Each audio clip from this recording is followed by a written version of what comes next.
Hey everybody, my name is Bryson, Sheffield. I'm one of the ministry residents here at the Orchard Northside. Today we're going to be in Ecclesiastes 5 and 6. So we got two chapters today.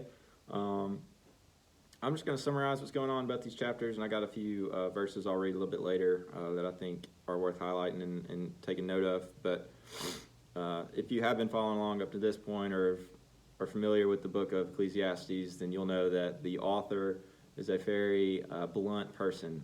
I can be blunt, but not as blunt as this guy. Some of the stuff he says and the takes he's got are fairly just flat out depressing. So I don't think that was his intention. I think he wasn't trying to strip us of all hope, but he's just trying to keep us humble and accountable and make sure we're living the right way. So it kind of reads like a philosopher, just kind of analyzing life as he sees it, and then just providing his personal insights on stuff like that. So specifically in these two chapters, he is sort of lamenting on the idea of accumulating wealth, and he's focusing on how our time on earth is short and it's just very limited. So we come in with nothing, right? And then we leave with nothing. We can't take anything with us.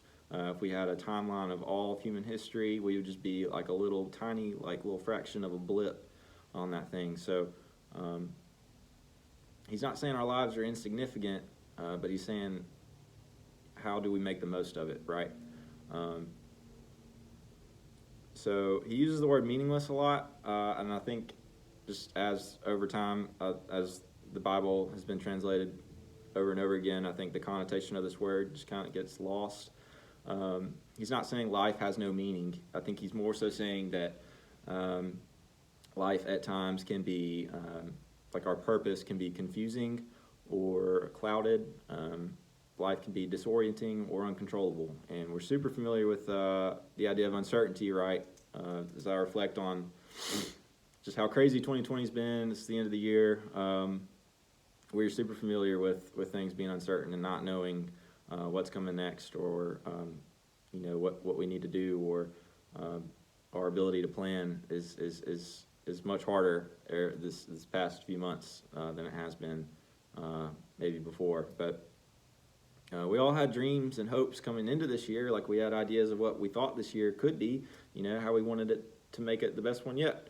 But all of that got put on hold in an instant, and a lot of those things probably still are on hold, because it is for me. It's just crazy to me how long ago these words were written, but how applicable they still can be in our lives. We all have our own sense of the American dream, or what we're pursuing to give us our own nice idea or sense of happiness, however we define that. But what do we do when it doesn't go our way? What do we do when some of those things we're pursuing, we realize once we attain them, that they don't actually give us life, that they're just empty means to an end?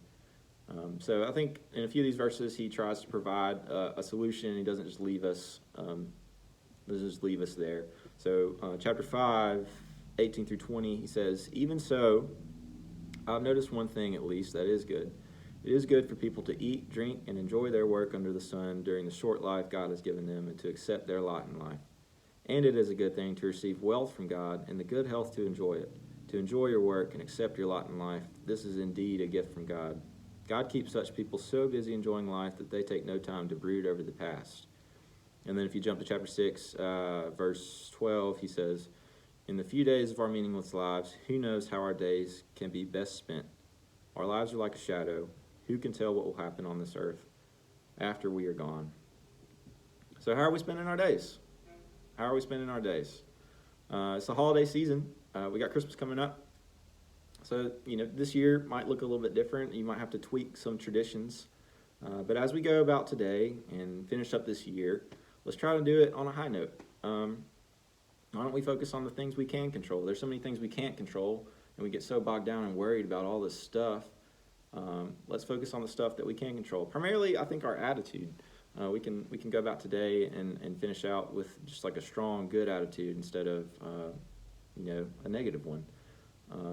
God's given us so many things. Let's focus on what we do have and not what we're lacking in, right? So make the most out today. Have a great rest of your week.